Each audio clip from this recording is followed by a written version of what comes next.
ഇതിൽ ചെയ്യാൻ പോകുന്നത് ലോട്ടസ് ആണ് കേട്ടോ. നിങ്ങൾക്ക് ഇത് ചെയ്ത് താഴെ കമന്റ് ഇടണം കേട്ടോ. അപ്പൊ നമുക്കൊന്ന് തുടങ്ങിയാലോ. ആദ്യം ടേപ്പ് എടുക്കാം. എന്നിട്ട് നമുക്ക് അതിന് പറ്റിയ ഒരു കളർ എടുക്കാം. ഒരു കളർ എടുത്തിട്ട്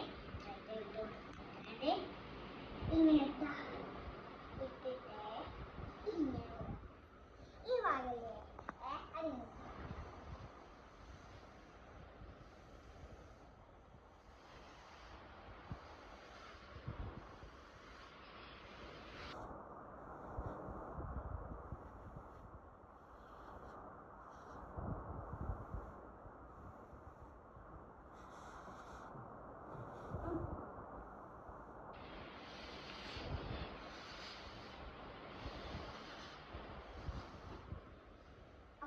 ഇതാണ് ഞാൻ ചെയ്തിരിക്കുന്നത്.